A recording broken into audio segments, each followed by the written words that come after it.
an original. From Story Studio Network.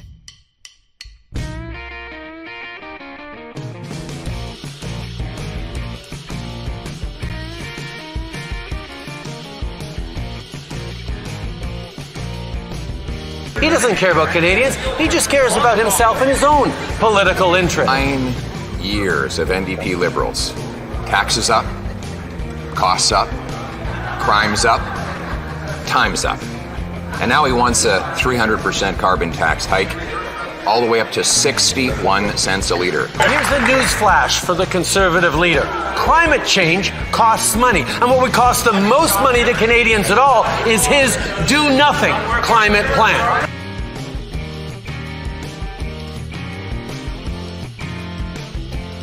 Well, there you go. It's now and next for Wednesday, September the 18th. And we're back in the saddle.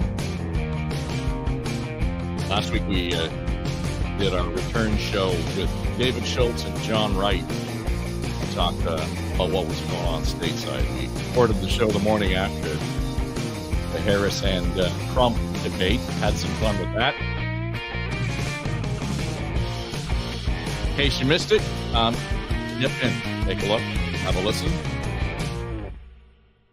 I think it was interesting. One of the most probably compelling parts of the program last week was John Wright's parting shots. And he said, given our attention span, it's hard to believe that we'll be talking about anything that has to do with the debate a week later. Here we are a week out. And boy, we're talking about another assassination attempt. So things do move quickly in the politics south of the border. But we thought, you know what? There's been a whole lot going on here in this part of the world as far as the, feds are going and everything that's happening, certainly with the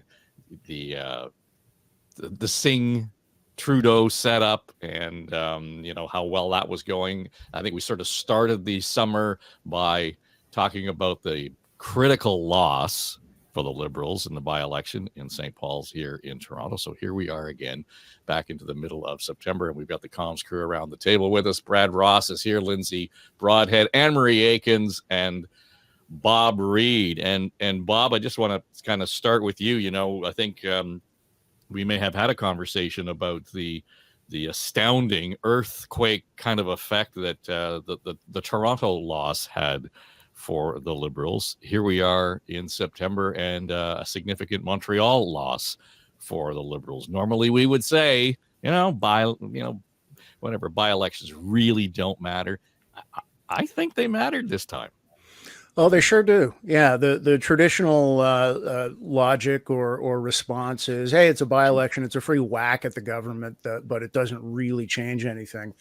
Well, we've seen the significant political fallout internally in the Liberal Party after the loss in Toronto, and now this loss in Montreal, as a few pundits have been saying, shows there's no such thing as a safe seat for the Liberals anywhere if that can be the outcome. Now, it was a pretty close vote, in fairness, but the Bloc prevailed in Montreal, and that in itself is an eyebrow raiser.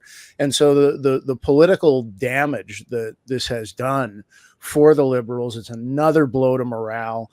It will again awaken the rumblings of, will Trudeau step down? Will he take his proverbial walk in the snow and pull the plug on this, or what's going to happen? He's doing the only thing he can, comms-wise, and that is standing firm and, no, I'm not going anywhere, and I'm going to lead this party, which every leader says up until that moment they decide they're not going to lead the party anymore. They're not going to stick around for the exactly. So. Yeah. Well, and you talk about it being close, and it was, it wasn't really even close in St. Paul's when we started to talk about it. But, if you want to actually extend the analogy, they're playing with grenades here. So it doesn't matter. When they blow up, they're blowing up on them, Brad. And, you even look back to June, what will this mean for the Trudeau leadership in the party? This made international headlines for the BBC even, people started paying attention to these otherwise, quiet little summer by-elections. Are you surprised at the PMOs and the Prime Minister's posture on this, that we're going to, attack the barricades here at all cost? Well, I think Bob is quite right that they're doing, Trudeau is doing the only thing he can do, and that is just to stay the course. And until, until, as Bob said, until the course changes. And I think they're having, the Liberals are having a very difficult time breaking through. As Campbell Clark said in today's Globe and Mail, and I'm going to quote here, Canadians aren't listening to the Liberals' message about Mr. Poilievre because they're too consumed by being fed up with Mr. Trudeau. So I think we do have a Trudeau problem.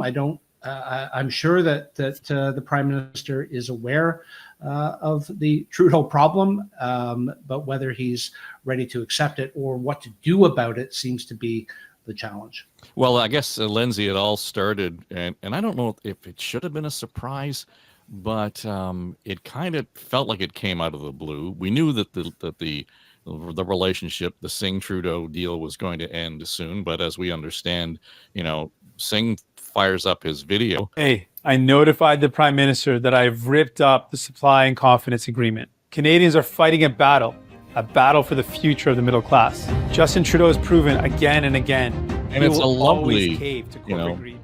Video that they offered up, and they pounded away on the cost of living and all of those sorts of things that people have been complaining about. And Pierre Poilievre actually has been banging the drum, Lindsay, on all of this for months. But I don't know. I'm seeing some of the Abacus data right now, and it's pushing back where this might not have played all that well for Mr. Singh. Too selfish. Well, but what's the impact, right? This is, and what's at stake? What's the core question here? I think the core question is one of leadership, momentum, trust.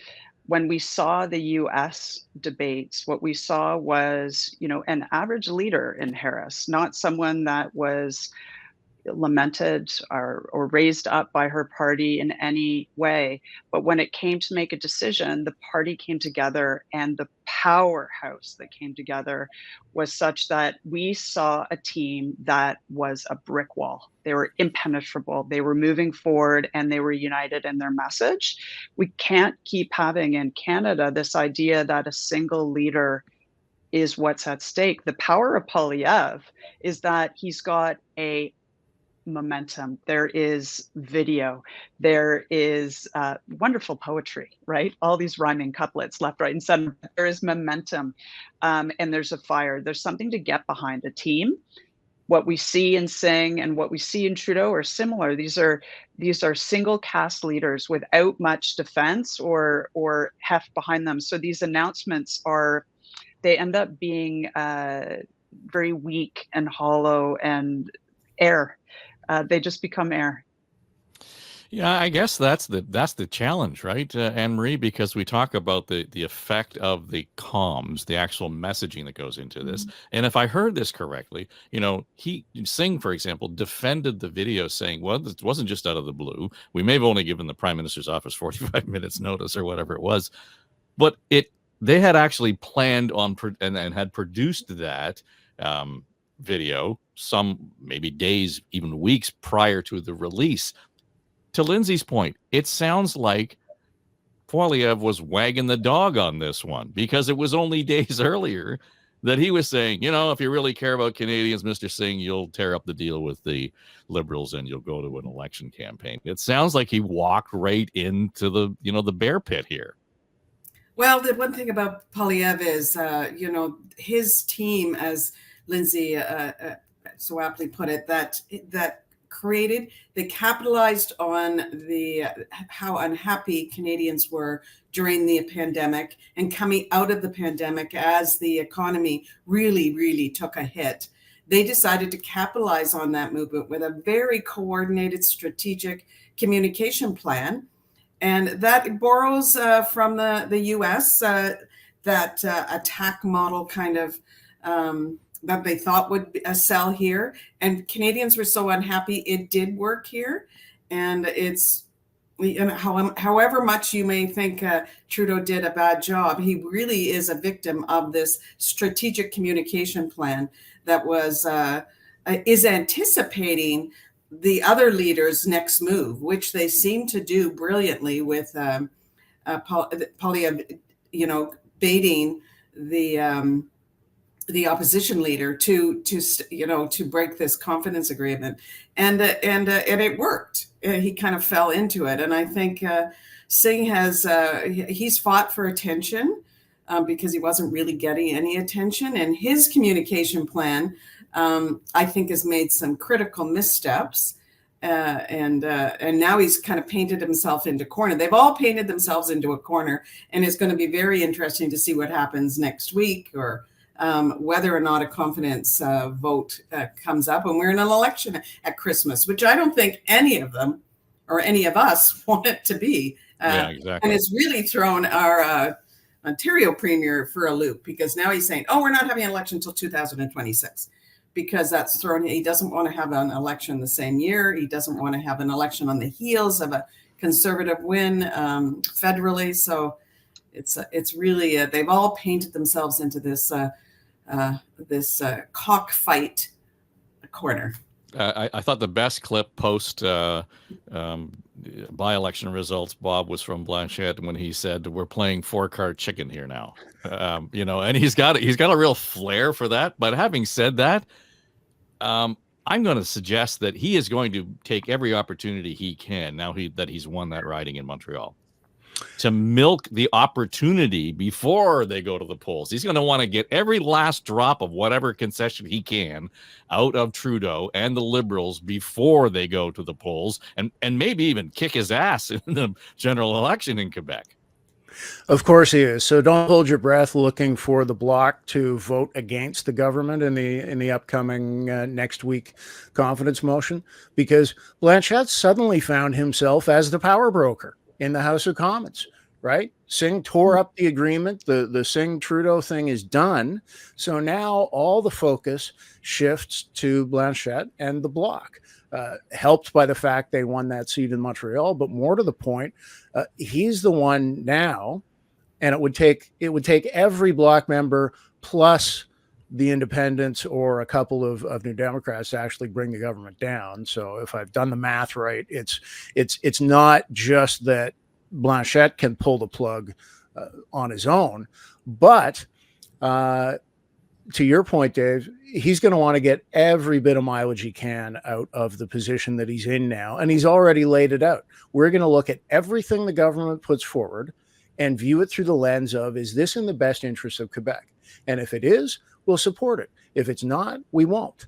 And he even went so far as to say, and it doesn't automatically follow that anything that's good for Quebec is bad for Canada, that it can actually be a mutual benefit. But at the end of the day, he's made it clear, I'm in this to get everything, every ounce I can for La Belle Province, and that's it.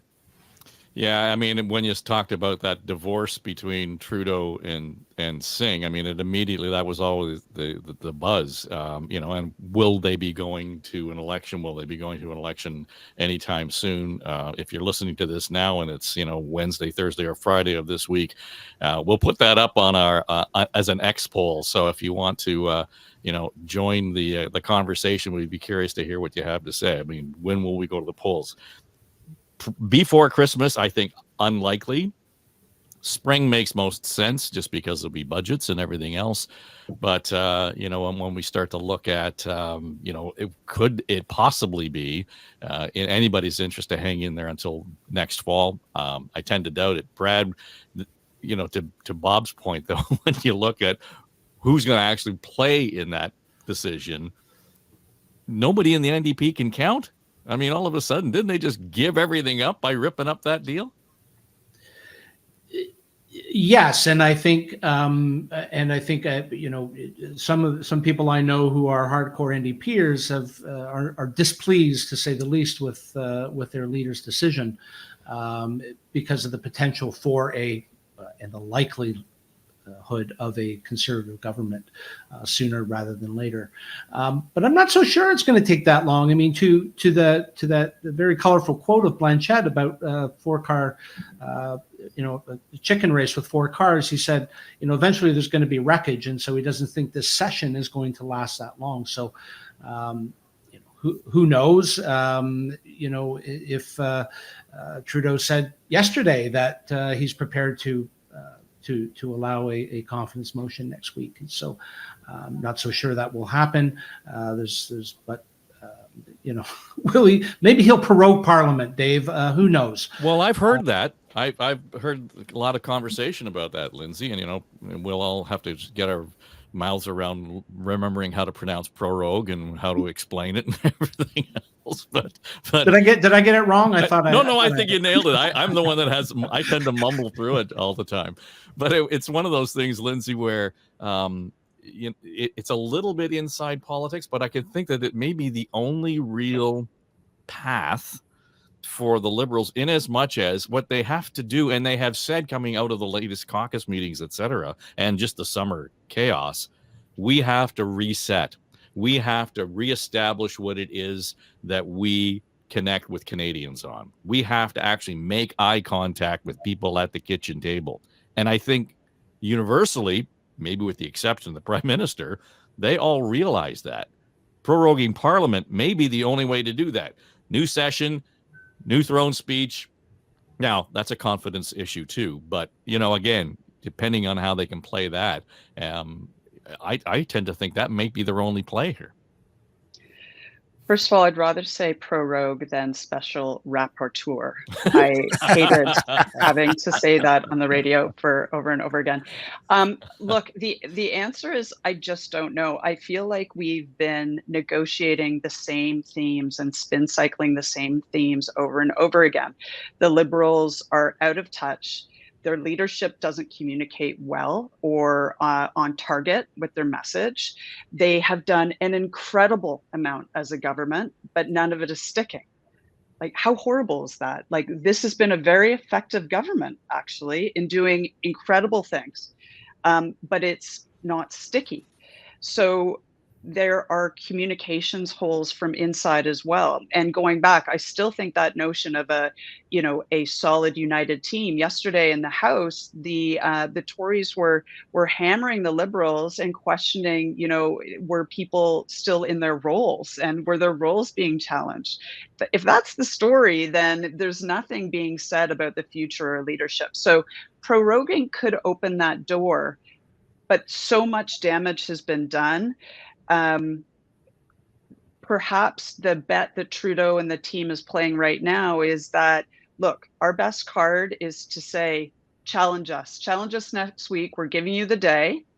And if it doesn't come to pass, then maybe some of the steam out of all of these arguments goes and they can get back to business.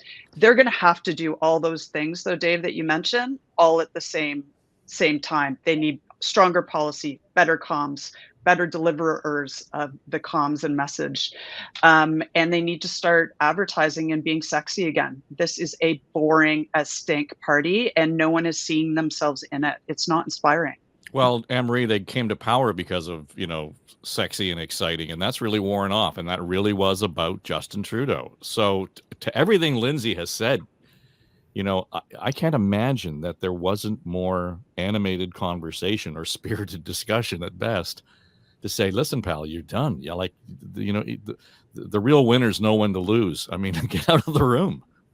Well, I think those spirited discussions are happening, have happened, and are still underway. It's whether or not, because you saw what happened in, I hate to keep looking at the US, but,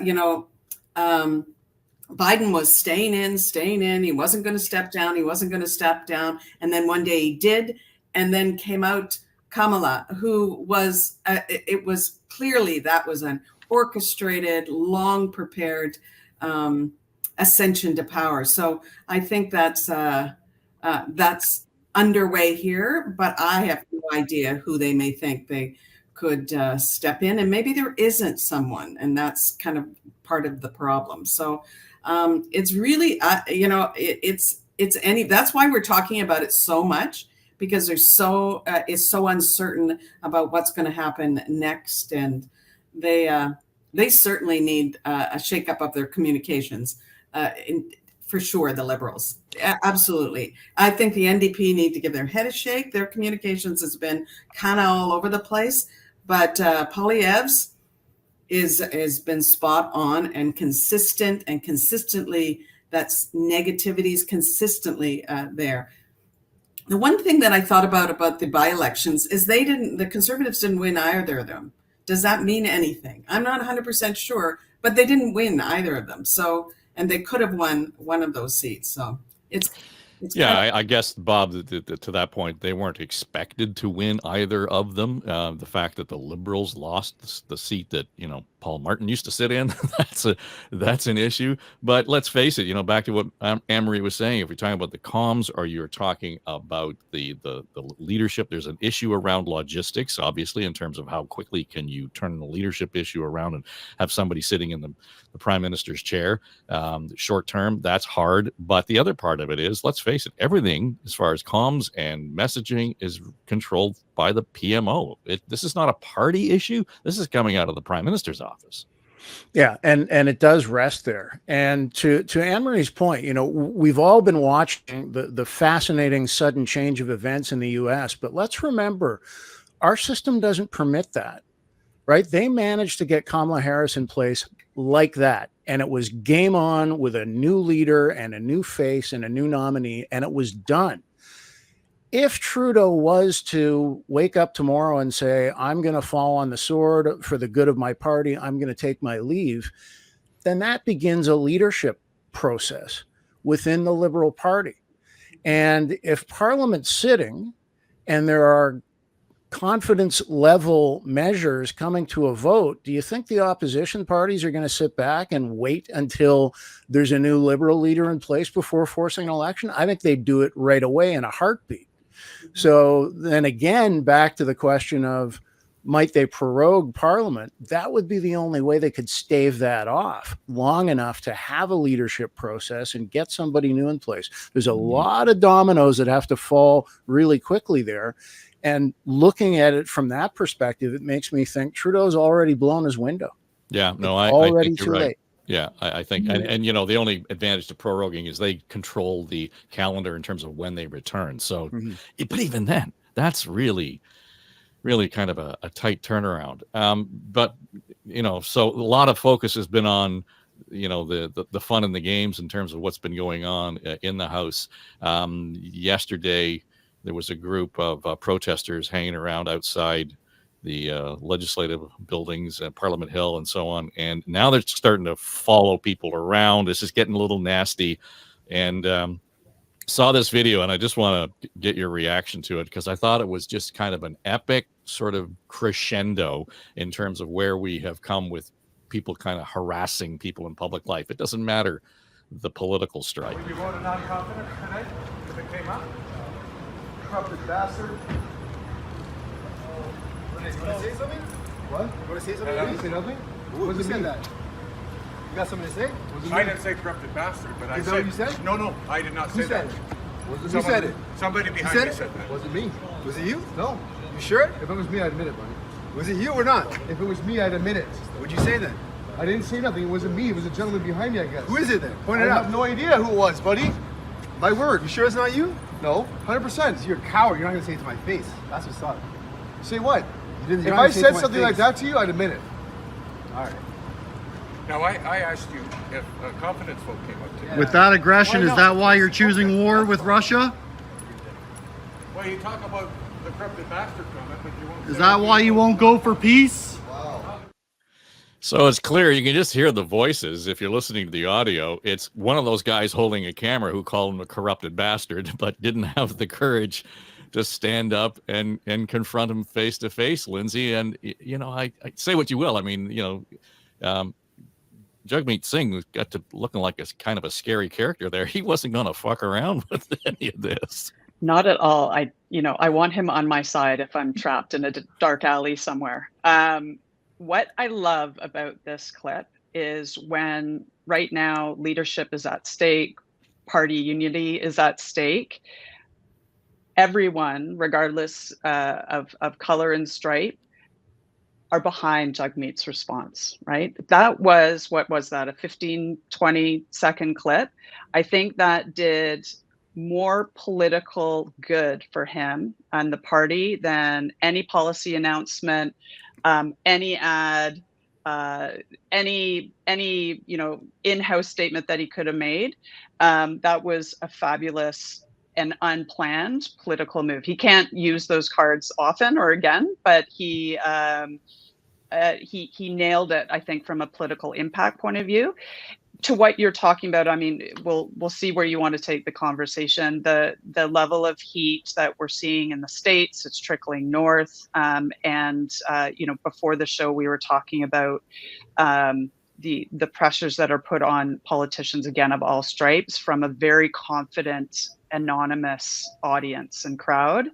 When you're a smaller individual, when you're a woman, when you're someone who is of minority descent, that is a very intimidating and scary confrontation. My arms do not look like Mr. Singh's.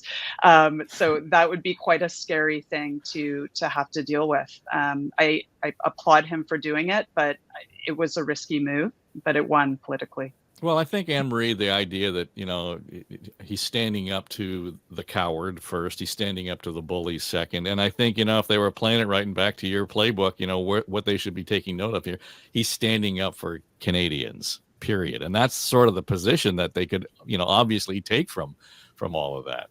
Yeah. Well, just I thought the quote this week, and I thought it was perfect, was, "We're playing a game of chicken, and there's 4 cocks in the race." I thought it was not cars. I thought it was cocks. And I thought that was perfectly apt, because I think that's what's going to happen. We've got, with all due respect for the men on the panel, they're all 4 men that are going to, I think they're going to fight like we've never seen Canadians fight before over the next however many months we're before an election, and then throughout the election.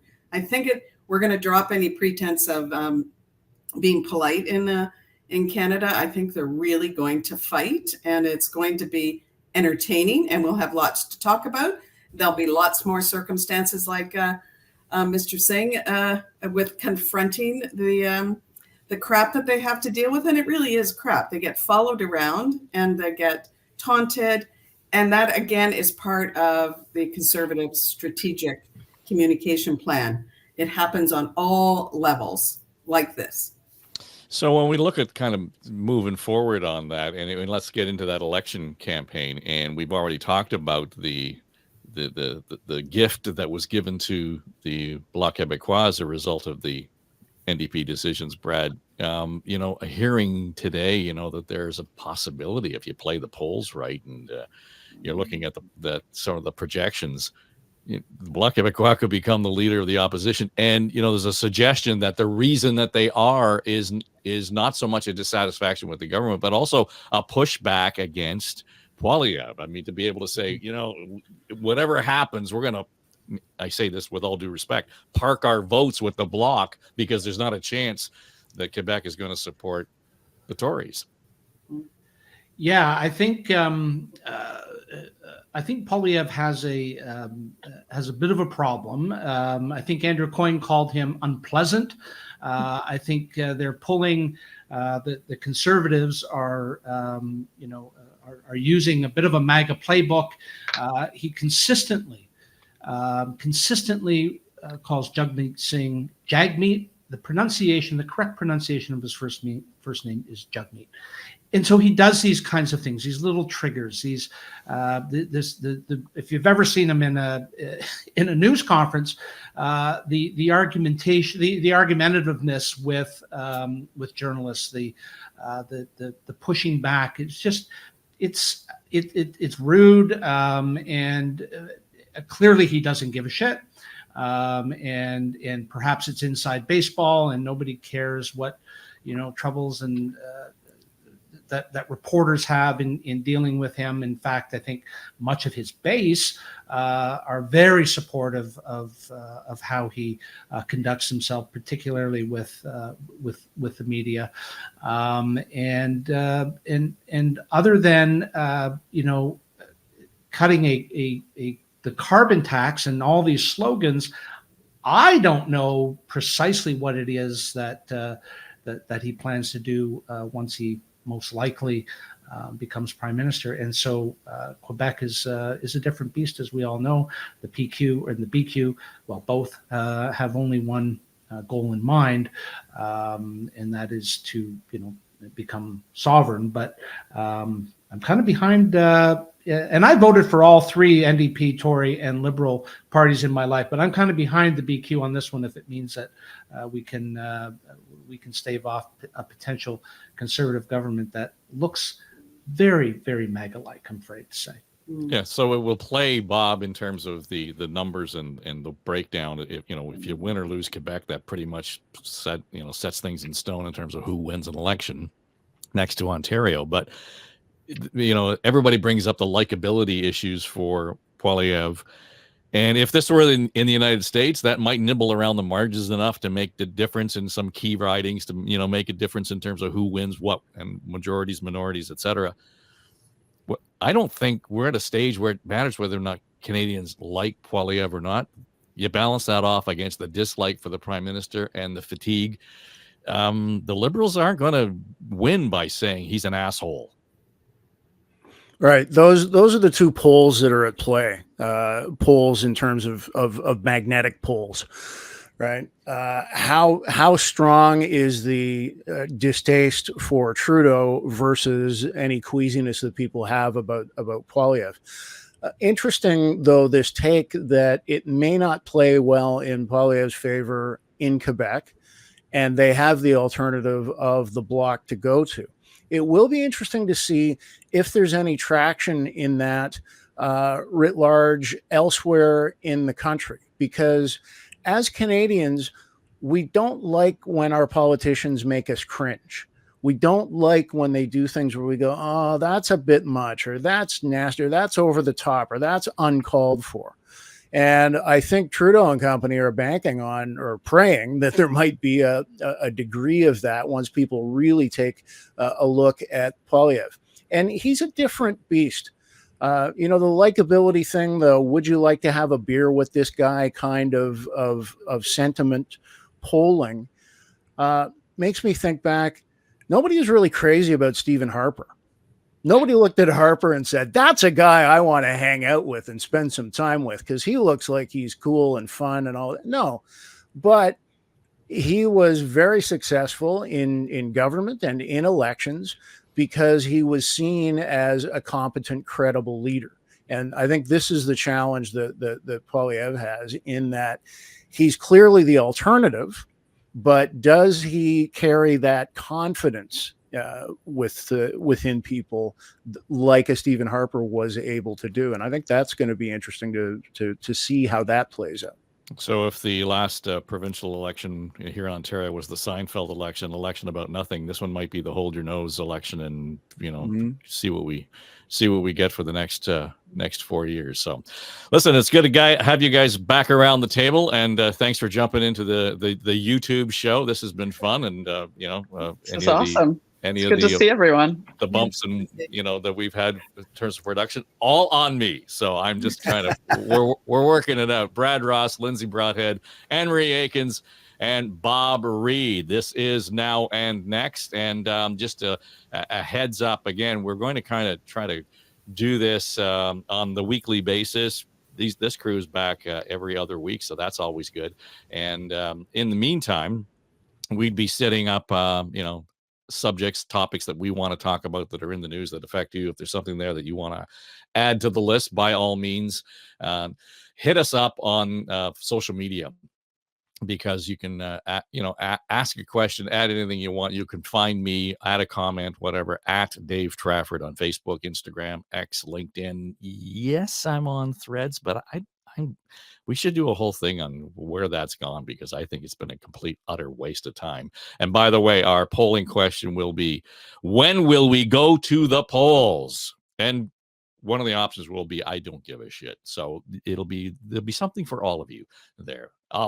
Listen, thanks for joining us. This is Now and Next. It's all part of what we do at Story Studio Network, and you can find us at storystudionetwork.com. Pay no attention to that man behind the curtain.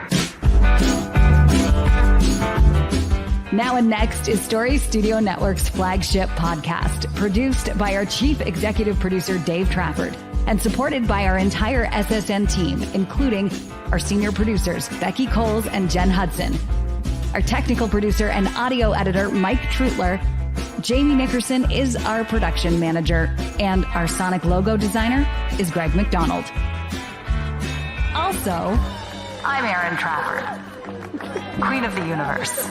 And that's all I have to say about that. Okay, everybody, that's a wrap. This is SSN. Story Studio Network.